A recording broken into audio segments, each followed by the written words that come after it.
Another incredible article from realrawnews.com. Another history-making article. Hillary Clinton hanged at GITMO. Article dated April 26, 2021. Scrambled eggs and jalapeno peppers and a strawberry milkshake. The last meal of the condemned. Hillary Rodham Clinton was hanged at Guantanamo Bay Monday night, her death the culmination of an operation that began on March 2nd when U.S. Navy SEALs on Donald J. Trump's authority arrested the disgraced politician at her Chappaqua, New York mansion. After a 5-day tribunal at the world's most infamous detention center, a 3-officer panel found Clinton guilty of murder, accessory to murder, treason, child trafficking, and other high crimes. Clinton, who had refused counsel, had uttered nary a word throughout the proceedings and had taken Vice Admiral John G. HANGED's sentence of death with an unflinching gaze. The hanging took place at 9:05 p.m., at once after taps, which marks the start of quiet hours on U.S. military bases across the globe.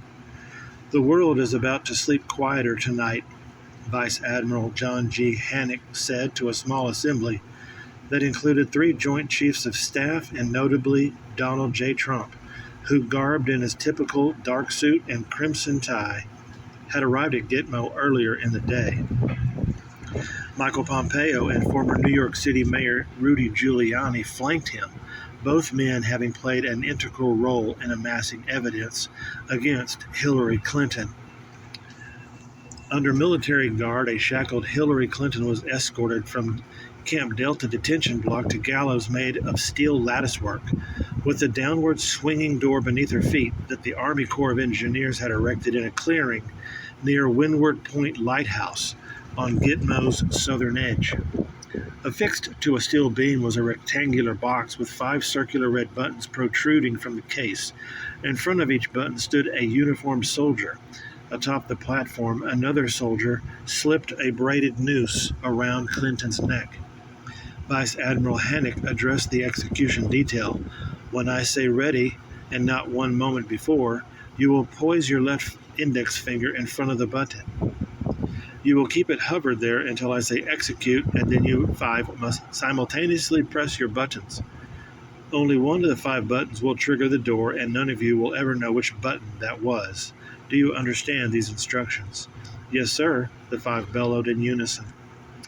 A chaplain and a physician climbed the 13 steps leading to the top of the platform and stood beside a soldier who was checking to ensure the noose was secure around Hillary Clinton's neck.